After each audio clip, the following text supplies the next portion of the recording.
Yeah, new parent. Ooh. Hello and welcome to Cognitions, speaking the unspeakable with JP And Stacy D. I'm JP Craddock and I am here with the one and only, the lovely, the divine Miss Stacy D. The D just got here, y'all. So you gonna tell all our business like that, JP? The D's making a habit out of running late, everybody. I'm just saying. Okay, coming up on the show today, we have the question of the day, which is, what are the symptoms of anxiety disorder and how is it diagnosed? Now, this is an oversight on our part. We have diagnosed everything. How did we miss this? I don't know. And I talk about hello, okay. And I talk about anxiety all the time because I have anxiety. I'm so glad you said that because you the guinea pig. I'm the guinea pig. For the I know. assessment today. I know. Actually, what I was gonna do is say who in this studio has the most anxiety because they need to be the guinea pig. But I knew it was probably you because Mr. Walker and the professor are a little too chill. And they halfway retired. They a little too. Yeah, I'm trying to get there. They a little too chill. Okay. Yeah. Unless when we get ready to go, then the professor talks us all the way out to the car. Aside from that, they too chill. Okay, so the D, look at that look on his face. The D is going to be our guinea pig for those of you who think you may have anxiety. We're going to assess and diagnose it. And so you can go to our Facebook page. There is a diagnostic tracking form, but this is going to be pretty simple. If you want, just have a sheet of paper. We're going to go through it. You write down your numbers, and then I'm going to help you to score it. Okay? So we're going to see what the D's level. It's pretty high. We already know. Well, we don't know. I know. We're gonna do see. exercises. Okay, so we have that coming up in a little bit on the show. We usually get to the question of the day around the 30-minute mark. Okay, but before we get to that, let's get to our check-in. D, are you hearing? It's like a little echo. Am I echoing? I think it's just you. Okay, go ahead, D. But you have the raggedy ones. Well, okay, check in. I just want to give props out to one of our good friends, Terry Mason. Who set it off? She set it off this weekend. It was lovely. It was over the top. Met a lot of good people. It was just lovely. Yes, Spruce is the agency that Terry Mason owns. She owns it with Genuine and Soleil. And they celebrated the anniversary of their opening. I think it was the 15 year anniversary. Yeah, because you missed the 10 year. You got in trouble for that. Did I miss that? Yeah, you missed it. That's not like me to miss anything. You did, though. You got in trouble. I probably was because your sick. only excuse was no, you were tired. I would never miss something because I'm tired. You got in trouble because you was on the do not disturb list for a minute. You have known me for like over 30 years. Okay. Do we need to call Terry?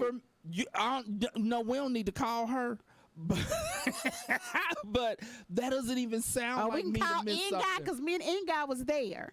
That is not like me to miss something because I'm tired. I show up tired. I've been tired since 1987, since I moved out of my mama's house. I couldn't have missed something because I was tired. You said you were tired. The kind of tired like celebrities when they be fatigued and they end up in the hospital. I might have been in the psych ward. So now you saying you a celebrity? I might have been. I'm saying I was in the psych ward. I might have been hospitalized. It was fatigue. Okay. But you did miss it and you were in like major trouble. That's a lame reason to miss something. You did. For those listeners out there who know me, y'all know I don't miss nothing important. And I've been tired since 1987, since I moved out of my mama's house. I know, right? It makes you really work. And then we're going to do a birthday shout, but everybody don't get upset if we don't do you a shout out. And the only reason why she getting a shout out is because it popped up on my timeline. Our girl, Kelly Ruff. And you was better her be looking birthday at us, too. yesterday. Yes. Happy Are you birthday watching? to my girl. This was the best lady in my wedding because I had a best lady, With her crazy butt. two best men, and 10 groomsmen. This was my best lady in my wedding. Yes, that's my girl, and we are Big like, wheels and rocking chairs. yes, this is a old heifer now. Is this your old heifer? I need to tell you about her birthday celebration. It's this Saturday. Oh, yeah. I didn't get a text. Yeah, I'm gonna send it while we here right now. And actually, so Kelly's birthday was yesterday, and then my nephew's birthday is today. So to Day, Day. because I will call somebody by their kid nickname. Exactly. Day. That's where I know you from. Day, who now he's David. David. But you used to 'Cause be Day. He's a therapist in private practice. Yes, very, very, very much. Yes, who specializes in PTSD. He has a full practice doing evidence-based practices because, you know, that's how we do it for PTSD. So I ain't saying happy birthday to grown David. private practitioner David. I'm talking to Day. Day. I'm talking to Buddha Day. Daddy, Day. happy birthday. He's old. Yeah, he can know. 41 years old. When you got He a on the fourth 41-year-old floor. nephew, either your sister was making babies early or you old. In this case, it's both. I'm And maybe old 'cause you was he's that old. oops baby. You was that oops baby. Oops. That heifer. Okay, I'm not on. I love my sister. That's all I'm gonna Yes, say. he does. Okay. So D, what's your check-in? That was it. Really? Okay, I gotta check in. This check-in, I had a incident with a friend. So He's I always kind of having incidents with friends, isn't he? I don't think I usually have incidents with friends. Hold up. Oh, First yes, you do. The baby because of stuff on the radio. Okay. Yeah. Listen. That's when it's coming to the radio. This is so. Well, thank you for supporting us. Listen, I need for my friends to stop listening to the show because No, we I need that. never had issues with my friends. I'm talking 20 years would go by, no issues with my friends until we started doing the radio show because Kelly Ruff told us don't talk about her anymore. we can't even. She might be mad that we told her happy birthday. Exactly. Don't mention me on that show. What? Dang heifer. Okay, so Wow, she gonna somebody be on need to our get head a on Saturday. Somebody need to get a hold of Kelly and tell her to listen to the show today. Listen to the show. Cause we talked about you on the show because it was your birthday. It's so your birthday, like, chick. shut up and suck You it the up. birthday chick. You the birthday chick. But since we started the show, yes, I have had some issues with friends because I will say more than something one. that is the honest to God's truth. I admit that sometimes I probably keep it a little too real. And so, but I've gotten better. I think I've gotten better. And here's my point. Even when friends have gotten upset over something that I said on the radio, we get over it. You know, like the babysitting thing. I just called that. I said, Heifer, look, you still pissed? Because get over it. Get over it. Because I'm over it. And so we're over it. And we was over it. Because when you've been friends with somebody For so long. for like 3 decades. Wait a minute. Y'all not even friends. Y'all like brothers and sisters because the kids call them auntie and uncle. Yes, So I'm y'all Uncle brothers Gerald. and She's sisters, Aunt. yeah. Yes. Y'all And brothers and sisters. here's my message to those in our age group who have lifelong friends, because sometimes we have to give our friendships a little bit of a tune-up, and so that's what I'm offering today. My message today is, if you have been friends with somebody for 2 or 3 decades, the weight of that friendship is supposed to far outweigh, think about it like a scale, it's supposed to far outweigh any little conflicts that y'all get over. Little conflicts. Not messing with my husband But the or 20 your and, brother. the 20 and 30 year friendships, they don't tend to do those No. kind of things. They don't betray Shouldn't. each other. If you've been friends with a fool for 20 or 30 years, they're not going to betray you by screwing your Nothing like husband or that. your wife. So the Shouldn't. shouldn't. I really haven't heard of old friendships having those kind of problems. They have regular conflicts. And so when you have a regular conflict, what you are supposed to do is think about, I've been friends with this person for 3 decades. So let me keep that in perspective, because the 3 decades of friendship is supposed to far outweigh the stupid conflict. Well, one of my friends obviously does not know that lesson, because the fool got mad. Come on, we're taking you to school right now. The fool got mad at me. When? Over something that I really didn't think it was that serious. I don't want to give the specifics, but we talked about it at Terry's event and made a comment that he was so upset that it was going to affect the friendship. And I was like, how's it going to affect the friendship? The friendship's going to be fine. Like, it's going to affect the brotherhood, actually, was what was said, okay? Because it's one of my frat brothers. And I was like, how can a conflict over something that's really not that big of a deal, how's it going to affect so I blew it off like, whatever, you tripping. So I called him, though, because I was like, I didn't like that comment, so I'm going to call him directly, because, we was doing this group texting thing, so, I'm direct. I'm like, I'm going to call this fool and say I didn't appreciate that comment. I left a message. He never returned my call. We have not spoken since. In a week? We ain't spoke since. Yeah. And so apparently, the conflict did affect the brotherhood. 30 years. Plus years. Actually plus. Longer than 30 years. And so it leaves me feeling almost, it's like a betrayal. Empty. In a way. Like, how you gonna be so caught up in your feelings? Have it's you like ever had a conflict before? We used to fight all the time in school. But we haven't had a disagreement since graduating from college. And so I'm thinking he has forgotten how to have a disagreement. And here's a lesson. When you have a disagreement with your friend or your family member, okay, and you react by either exploding, there's 3 types of communication problems, and we need to do a whole show on this. Oh, we do. There is miscommunication, misunderstanding each other. There is lack of communication, one person shutting down like he has done. And then there's toxic communication, which is a person cussing and going off and acting a fool, and he did a little bit of that too. It wasn't directed at me, it was directed at another friend of mine, and I didn't appreciate that. And so that's what they got mad about. Don't give the specifics. I'm but not. What you mean? Took someone else's side and not the brotherhood. Because I'm always on the side of what's right. What's right.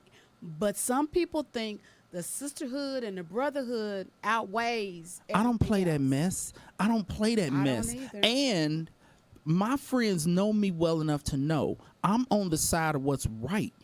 I don't care if you my brother, you my sister. If you on the side of what's wrong, I'm going to speak it. I'm going to speak on that. And so for you to get mad and shut down and it's affecting the brotherhood and you ain't talking to me no more, that sends the message to your friend that in order for us to be friends, you have to agree with me all the time. You got to be a yes man. And you are not to open your mouth and voice disagreement.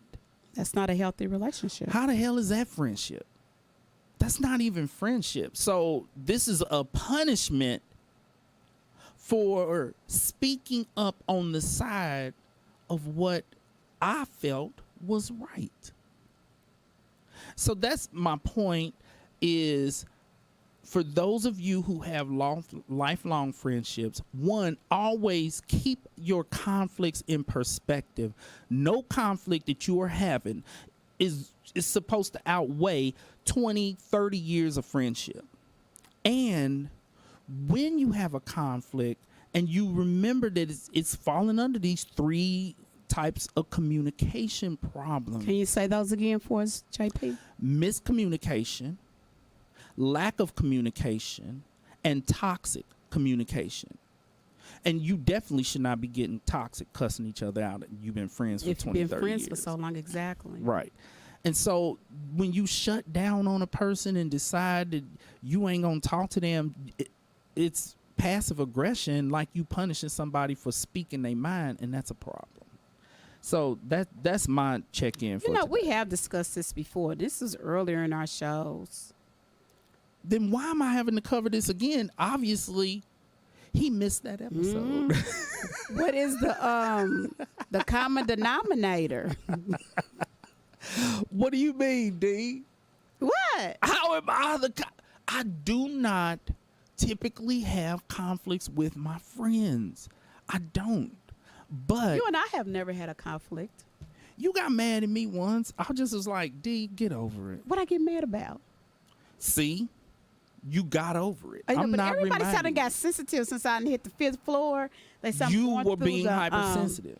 Yeah, everybody's saying that about And you me now. thought you was going to talk crazy, but I was like, I ain't talking to you no more I about thought I was going to talk crazy. I was not. You got mad. I said something that was the honest to God's truth. I kept it too real for the D. And you got mad, and I was like, get over it. And I just carried on like Because we're literally like nothing 40 happened. years in. Almost Yes, 40 years. and so I wasn't paying attention to you tripping. I was like, okay. Was it since I've been 50? In the 50s? It was last year. Oh, everybody say I'm sensitive. I'm hot and cold. They say I'm going through the change. You are We're gonna sensitive. blame it on the change. I think it's a positive thing that you are more sensitive. than Really? me. I don't. I hate it. It's sweet though. You Oh have my a God! s- Like you have okay. a sweetness. So I talked to my dad. What If I your don't daddy talk say? to him on Saturday, I talk to him on Sundays. So this Sunday I called and he didn't answer my call, and he didn't call me Monday. He didn't call me Tuesday. Oh, I know you. Your sensitivities So came then I out. called Wednesday, and I left him a message talking. This is me. And I just hung up because by that time I'm like in full-fledged tears. Oh Lord, the D. So, and Daddy called me last night. And I was like, I've been trying to call you for 4 days. You know, we talk every Sunday. And he said that when he's with his wife, he don't take his phone. And he was meaning, he's 75 that's years nice. old. And he says that he just been meaning to call me. And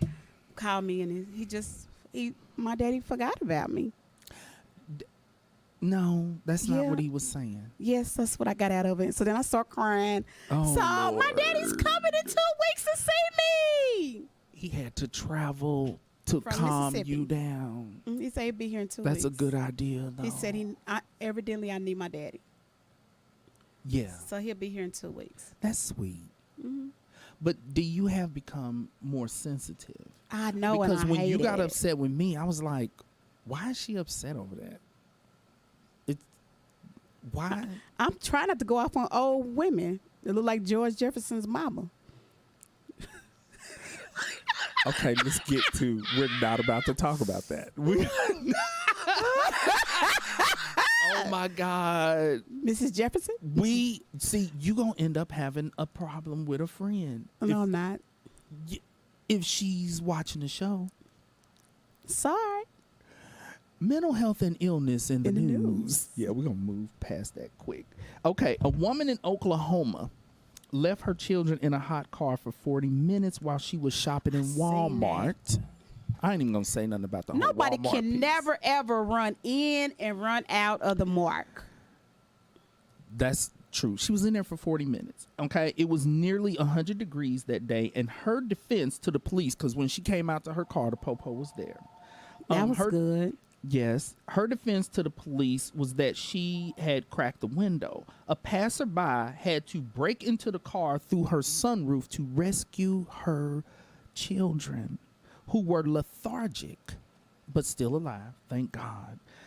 She's been charged with child neglect. Oh, here's the reason why I'm covering this story.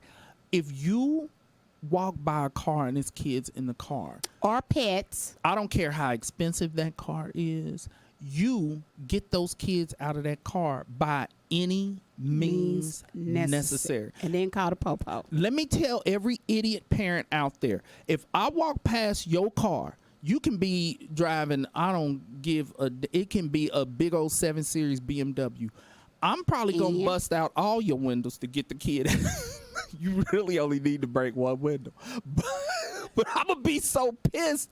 I'm busting out at least 2-3 windows to get your kids out that car. But I just want people to remember, because a car with the window cracked, I'm sure some other people passed by and saw the kids. They was like, well, the window's cracked. Maybe the kids can breathe. But the fact that it was where? Oklahoma. It gets hot in Oklahoma. It was almost 100 degrees. Mm-hmm. And here's what my thoughts were. If he had to break in through her sunroof to get to her kids, that means that the window wasn't cracked enough. Because if the window would have been cracked enough, it should have been rolled all the way down. He would have been able to just reach inside and unlock the door. And so the kids, I don't know the ages of the kids, but they were obviously at such a young age that she couldn't leave the windows rolled all the way down. He couldn't get into them. That's Why she just didn't leave the car running? I mean, I can leave sometime, okay, this is a blind moment. Sometimes I just accidentally leave my car running. Well, because it runs so quiet, you can't hear it. Right. And so you might jump out the car and I'll figure it out, because when my alarm goes beep, beep, beep, beep, beep, beep, beep, that means it's still running. Right. But I used to be like, what the hell? Why is it beeping like that? Yeah. You're not the only one. Okay, good. Yeah, because I think the other day I got out the car. I didn't get all the way out, but I hadn't turned the car off because you can't hear the cars. You can't hear the cars now. This ain't back in the 80s when I didn't have no muffler and you heard me from 3 blocks away. I know. Boy, don't bring back them 80 cars. Boy. I had a 2-door and only 1 door worked. I had a Chevy Citation, and if I drove too fast on the freeway, the hood would fly up and smack against the windshield. Mine did. I had to go to the junkyard and get another hood. That car had dents all over. There was no part of that car that was not dented You up. could start my car without a key. You could hear, but in modern from times, A to B, though. in modern times, and that's all that mattered back then. But like, nowadays we got quiet cars. I know. Wait a minute, I had one car that didn't have any reverse. Ooh, so me and my friend, happen? we would have to okay, start doing it, start rocking it, put your leg out. Okay, it's going. No, you are making this up. Y'all Flintstone the car. Y'all Flintstone the car. That is hilarious. It didn't have any reverse. Mr. Walker understood that. He dealt with that no reverse too. I've never heard of that. Had to park on the hill, right? Shut up. Or someplace where you can just drive on through. Y'all have got to be making this up. No. That is so crazy. But you know what? That does remind me. I did have an old Cadillac. It was a 79 Cadillac. Was it a Fleetwood? I was so broke, I could not afford transmission fluid. And you're right. The reverse went out. This is the first thing to go out. And my sister had driven it to work. She worked at a hospital. She called me and she was like, your car won't go in reverse. I'd only paid $500 for the car. I was like, well, leave it there. Because I was like, I didn't have the money for the transmission fluid. And so my sister fussed at me. She was like, that's when it was like $1. She was like, why didn't you just ask me for some money for transmission fluid? Are you serious? Because that sucker purred. Let me tell y'all something about a caddy.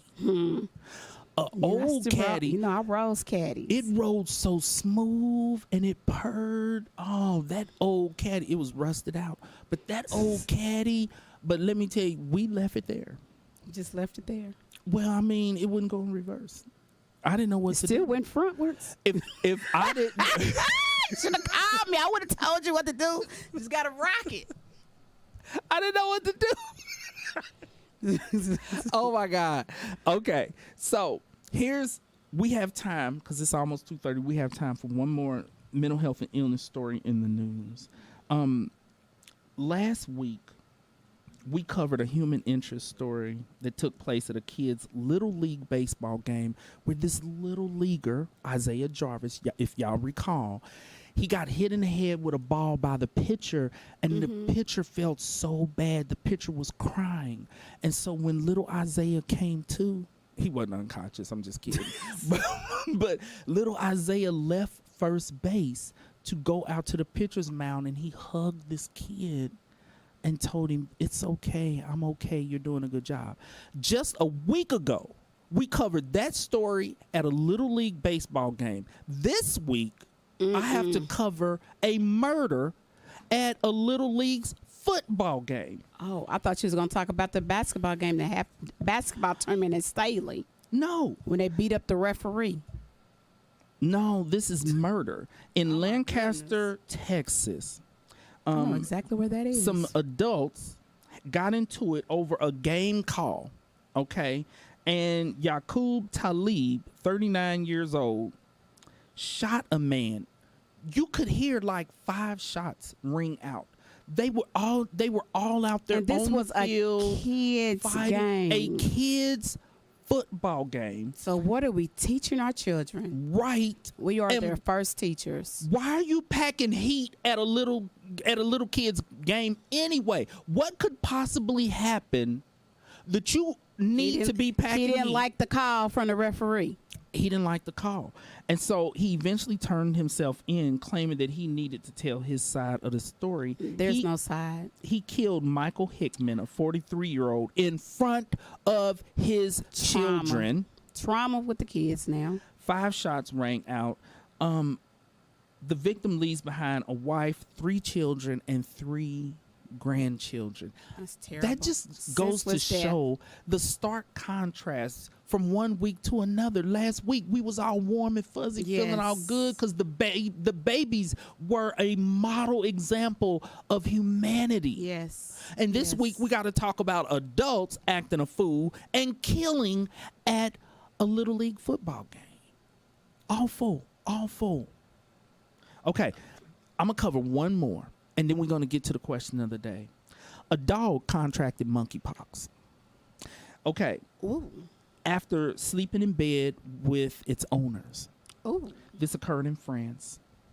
The 2 men tested positive for monkeypox.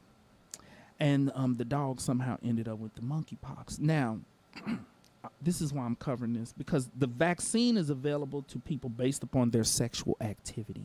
Okay, question. Is it a vaccine or is it a shot?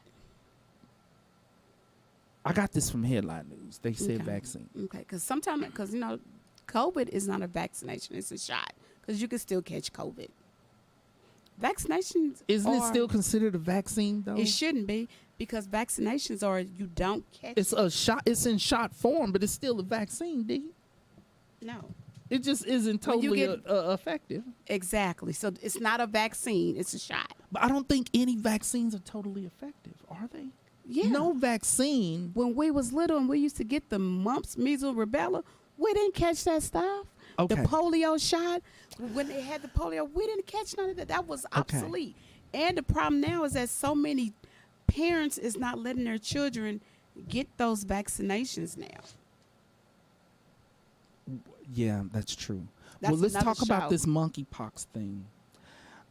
The vaccine, D, they call it the vaccine, is in short supply. And so the only people who can get it are people who meet this criteria in some states, meet this criteria, multiple sex partners within the past 2 weeks. If you have not screwed a lot of people in the past 2 weast, okay, it can't be stretched out over your whole life. So those of you who have had sex with 29, 30, 40 people over the past couple of years, we're not talking about you. You people are professionals who probably make money for your sex. We talk about people who are just like regular screwing a bunch of people in the past 2 weeks, multiple partners. But here's the thing. We talked about this last week, that monkeypox is not exclusively a sexually transmitted disease. And people are being overly, I don't know, getting too comfortable and feeling too safe, like, well, that's a STD and I ain't been having sex with a bunch of people. That's not true. The dog was just laying there. And what we talked about last week on the show is that if you sit in a chair that someone with monkeypox has sat in, you can get monkeypox. You can catch it. Okay? And so this poor Clorox dog wipes? get what? We didn't wipe down our chairs. They're cloth. I think we're good. What about this part? Well, we just got monkeypox from that. They was in the bed on sheets. Right. That's Well, close. I mean, we just got monkeypox in the station because Mr. Walker ain't wiped down the arms of these chairs that are leather.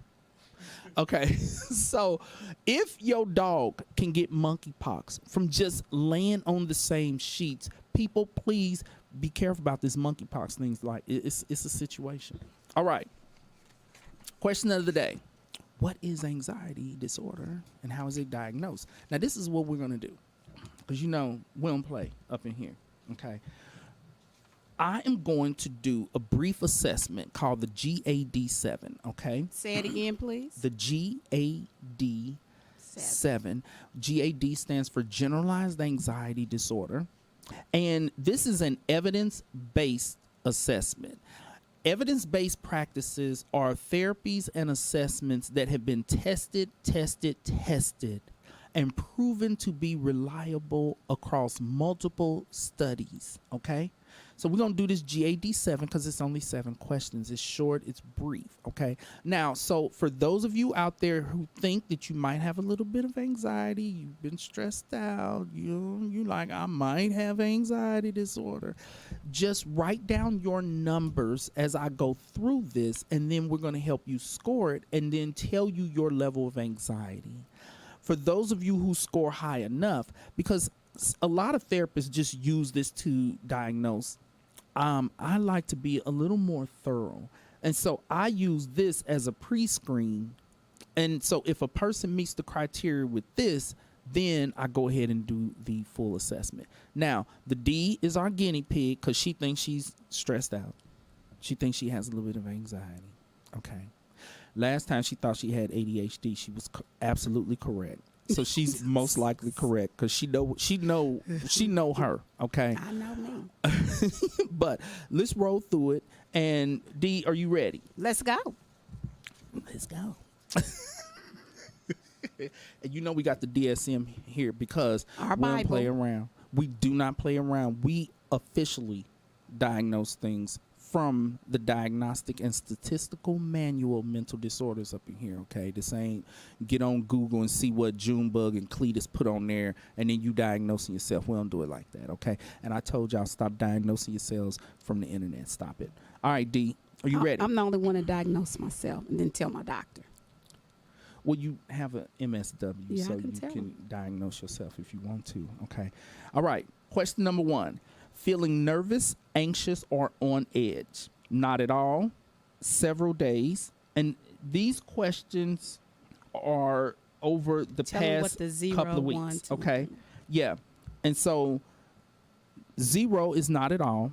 1, several days. 2, more than half the days over past 2-week period. Or 3, nearly every day. 3. D, what's your number? 3? Okay. Number 2, not being able to sleep or control worrying. 3. Not at all is 0. Several days 1. More than half the days is 2, and nearly every day is 3. 3. So if you all are feeling it like the D, put 3. Okay. Number 3, worrying too much about different things. 0, not at all. 1, several days. 2, more than half the days. 3, nearly every day. Let's do a 2. Worrying too much about different things. 2. You give that a 2. Okay. Trouble relaxing. 0, 1, 2, or 3. 3. 3, nearly every day. Nearly every day. Okay. Number 5, being so restless that it is hard to sit still. 0, not at all. Now that goes with the ADHD though. True. I'm so glad you said that. People with ADHD, when they are assessed Because for y'all know anxiety, I'm doing my feet right now. they end up answering this. And so it makes it hard because that symptom applies to both. Mm-hmm. And so, yeah, that makes it hard. But just try to separate out restlessness from anxiety, from your regular hyperactivity if you also have ADHD. Because this is a restlessness from being stressed out. And so that's a 3. That's a 3 nearly every day. Mm-hmm. And remember, you all, 0 is not at all. 1 is several days. 2 is more than half of the days, and then 3, as the D said, is nearly every day. Nearly Okay, every day. number 6, becoming easily annoyed or irritable. 0, not at all. 1, several days out of the 2 weeks. 2, more than half the days, or 3, nearly every day. Easily Almost annoyed. every day. Nearly every day. Yeah. You irritated nearly every day. D. I work with people. Yeah, 3. Okay. And number 7, feel it afraid as if something awful might happen. 0, not at all. 1, several No. days. 2, 0. 0 for you. Mm-hmm. For the rest of you, 2, more than half the days, and 3 is nearly every day. Okay, so here's what you do. Add up your numbers, okay? Now, the assessment on our page, it's in columns where you go through and you add it up. And so for the D, we got a 0. So, we have 1, 2, and then we have 1, 2, 3, 4, 5 3s, which is a 15. 15 plus 2 equals 17. Here is the results. Here's the scale. Okay. If you scored a 0 to 4, that is minimal anxiety, which does not meet the criteria for the diagnosis. A score of 5 to 9 is mild anxiety. A score of 10 to 14 is moderate anxiety. And a score of 15 to 21 is severe anxiety. The D. Have severe anxiety. I know. She actually is correct. She has anxiety. Okay. And so we need to be doubly sure, okay? Because even though that's an evidence-based assessment, that don't mean that JP is totally satisfied. JP's not satisfied. I got to take it to the next level. We Next level. We got to do the full assessment to be sure. Okay. So here's the full. Okay. Mind you, we're still assessing the D. We're still. And actually, for those of you, if you scored in that range with the D, you really don't need to do any more. You don't need to assess any further. Okay, but for those of you, if you scored a 5 or above, please follow along with me because we're going to make doubly sure. For those of you who scored 0 to 4, go grab a snack, sit down and chill, and let's see where the D comes out. Okay, so excessive anxiety and worry, apprehension, apprehensive expectation occurring more days than not for at least 6 months. So now we're about to go back over the past 6 months, okay? About a number of events. This can be stress about work, about school performance, about relationships, whatever the case may be, okay? Now, I haven't got to the questions yet. The individual finds it difficult to control the worry. D, do you find it difficult to control the worrying? Because of what I am, I do exercises. You're doing a behavioral intervention. We're not covering that today. We're going to Listen, cover. tell me not gonna. Okay. No, So because I do control it. next week we're going to talk about managing the anxiety. For Managing those of you who anxiety. scored in the range of having generalized anxiety disorder, having anxiety, we're going to work on how to manage it, which is going to be cognitive and behavioral interventions. The D, she's ready to go there today, but we're not going there today. We're going to go there next week. Okay. Next week. The anxiety and worry is associated. Now we're going to get down to the diagnostic criteria. Everybody, please pay attention. You have to have at least 3 or more of these symptoms that I'm about to go down the list for, with at least some of the symptoms being present for more days than not over the past 6 months. 6 months. So think about 6 months back.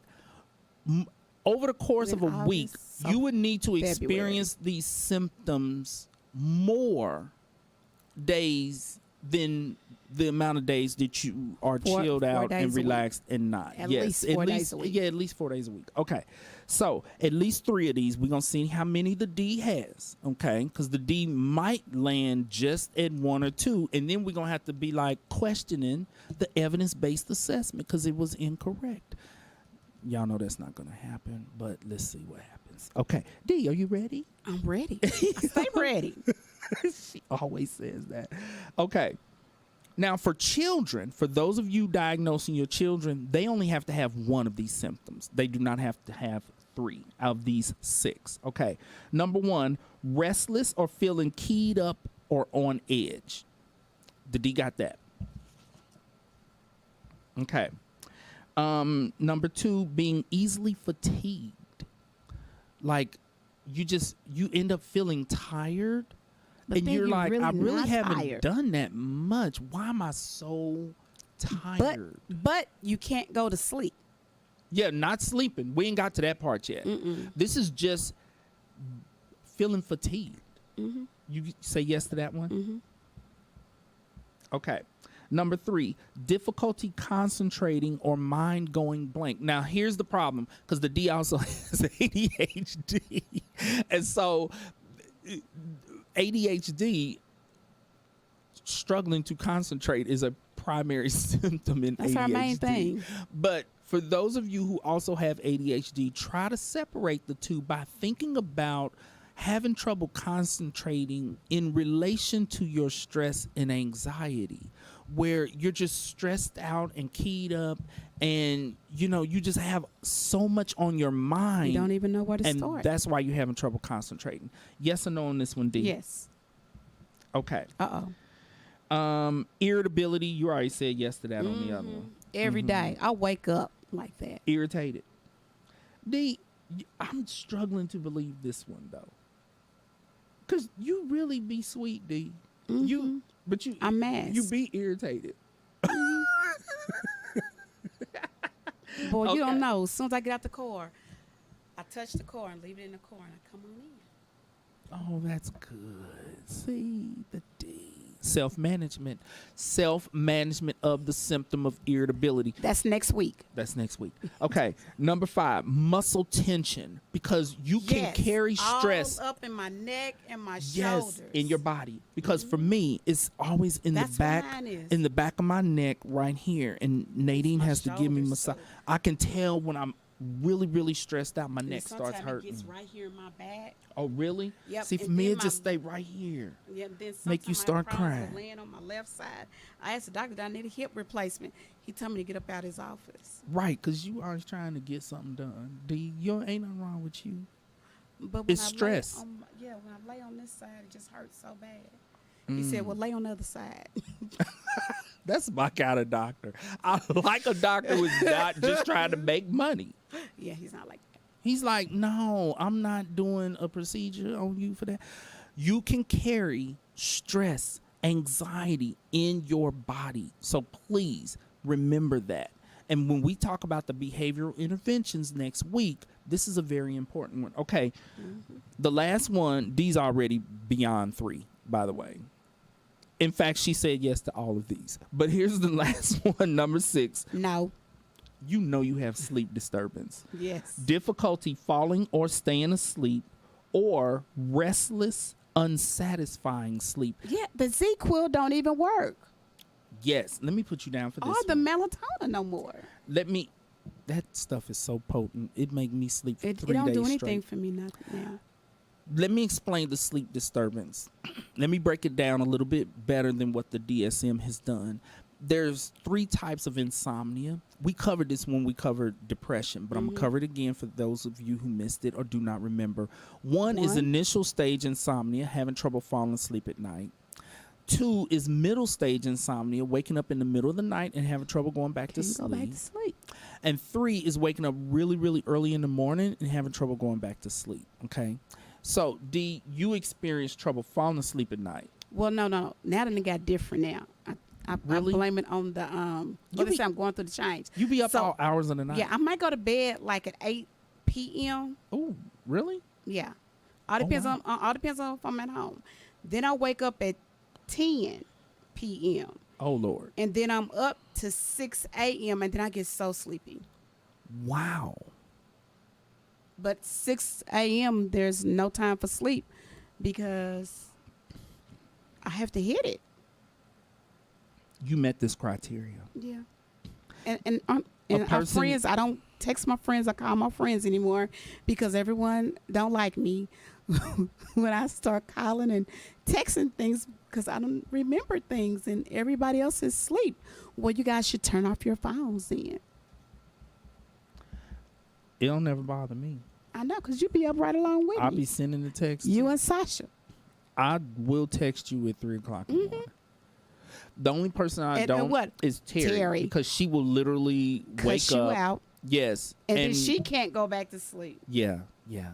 But most of my friends, they don't have their phone on, so they just get the text in the morning. Except for me. The Because I DB up. text back. I text The DB back. up. You and Lil John, Me and Lil John. y'all be up. Okay. Johnny, be quick. Johnny Quick. Okay, so if you had at least 3 of those symptoms, okay, you Yeah, I have met know. the criteria, but there's a little bit more to be sure. There's more. The anxiety, worry, or physical symptoms cause clinically significant distress. I'm going to explain what that means. Or impairment in social, occupational, or other important areas of functioning. What this means is, in order to be diagnosed with something, you not only have to have the symptoms of that, but you also, it has to be negatively affecting your life. You can't just have the symptoms, but because if it's not affecting you, there's no need to diagnose you. This is how we prevent ourselves from overly diagnosing people with things that they're like, it's not affecting me. So if this is not affecting you socially, occupationally, or in other areas of functioning and not causing clinically significant distress, which means it's bothering you.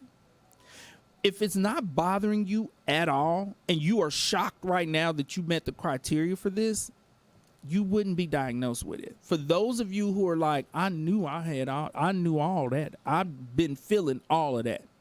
I knew. Mm-hmm. Then yes, you meet the criteria. The next one is the disturbance is not attributed to the physiological effects of a substance. Meaning, if you are experiencing these symptoms because you high as a kite, that doesn't count. Okay? Get off drugs. Totally different. The next one But is... a lot of people be self-medicating though. And the drug will flip on them. True. Because they're chemically unbalanced. Yeah, self-medicating, using drugs to alleviate these symptoms. But in that case, the symptoms came first, so you meet the criteria. Meet the criteria. For those of you who had no symptoms of anxiety, But then you start taking that edible or whatever it's called, the edible, and now you want to jump off the wall and you can't stop. It was the drugs. Exactly. And I'm glad you mentioned edibles, because with marijuana for a lot of people can have a symptom of paranoia. That's right. They get high and they get real dang paranoid. They get paranoid. They be paranoid. And it's from the weed. And because you're taking a trip, marijuana is not only classified as a depressant, depressing the central nervous system, but it's also classified as a hallucinogen because that paranoia is a symptom of psychosis. But psychosis and anxiety and agitation run together hand in hand. And so, as the D was saying, and as I'm saying, if you only have anxiety symptoms because of a drug of some sort, you just need to quit getting high. You don't have put them down. Anxiety disorder. Okay, and the last one is the disturbance is not better explained by another mental disorder, meaning if, there are other diagnoses that have anxiety as a symptom of that diagnosis. In that case, you go with that diagnosis, okay? And so, for example, if a person has PTSD is going to include these symptoms. And so there's no need to diagnose a person with both PTSD and generalized anxiety disorder because it started with the PTSD. See, that came first. And so I think, whoa, we covered this well. Yes, D. we did. And hopefully everyone was able to follow along. If you all have any questions, you can send us your questions through our Facebook page. But we just did basically 2 assessments for anxiety. And guess what? The D have it. But I manages it without medication. She manages it without medication. Now, and you probably do better managing that without meds than your ADHD, because you self-manage your ADHD too. And I'm not totally sure you do as great a job. I'm not sure that your version of self-management counts as effective self-management. Well, you know, we got Mr. Walker and the professor all in the background talking. On their phone. On their phones, it just gets me. My mind just go over there. It sounds like we're in a quiet studio. They're back there eating, talking, shooting the breeze, like phones ringing. I mean, we missing comments. We always miss the comments. Mr. Walker, are there comments today? Because we missed. Are there any comments? We missed everybody's comments. Oh, but I do week. want to say that on our Facebook page, someone was at the fundraiser on Saturday, and she said she was glad to meet the celebrities. Oh, that was sweet. Yes. Oh, that was sweet. Yeah, we do. If we miss your comments during the show, we do go back and check the comments, because Asara was commenting last week saying, hey, I'm here, and we didn't acknowledge the comment. We didn't acknowledge none of the comments last week. But I think Mr. Walker said there weren't comments. Our engineer said. Oh, you did? I said y'all had a lot of comments on last week's show, because there was a few comments. What was last week's show about? Last week we covered the treatment for cheating. Oh, the cheating treatment. Because 2 weeks ago we covered the 6 types of cheating and cheaters, and then last week we covered how do you treat this? Like, there's therapy for cheating. And so if we miss your comment, we will, we'll get to it when we go over the comments, because I always watch the show afterwards to see what went right, what went wrong, what kind of technical difficulties did we have. Hey, what about our prime time? Hey, Miss Walker. Oh, that's wonderful. Okay, our show will be re-airing during prime time, Thursdays at 7. Prime time. It didn't air last week though, Mr. Walker. We hadn't said it was going to air last week. We didn't don't start that. Well, this week we will be on again at 7 p.m. So please come in and join us. Yes, and what I will most likely do is be watching it, and so if you comment during that time, I'm gonna just immediately respond to the comment. Can we get monkey pops from these headphones? These okay. You know what we need to cover? A friend of mine. Actually, we can. You can get monkeypox from anything. Yes. And we're going to cover, because I do have an article that covers, I think, the 6 ways that you can contract monkeypox, because everybody's focusing on only one way that involves your genitals. You can catch monkeypox without pulling out your genitals and putting them somewhere. And we do need to cover that. We really do. Yeah, we need to cover that. And there was something else that we needed to cover that we never got around to. Herpes. We have to cover herpes. Have to cover herpes. It is a new epidemic on the whole herpes front. We're going to cover herpes. And I'm kind of wanting us to come up with something. A lot of my herpes clients are isolated. They are struggling to connect, and they kind of need support. I'm thinking about doing a herpes support group, a STD support group, mainly focusing on those STDs that are incurable. And so, what do you think, D? I Should think I that'd do be that? good. I think you should do that. Because they need support. I'm not gonna call it that though. I'm going to put it under the category of like, because I'm also about to restart some anxiety and depression groups. I'm just going to put it under the umbrella of that because I want it to be really private.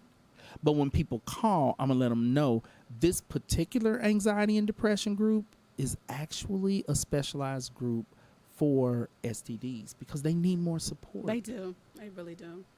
And so I'm going to be, working on that this year also.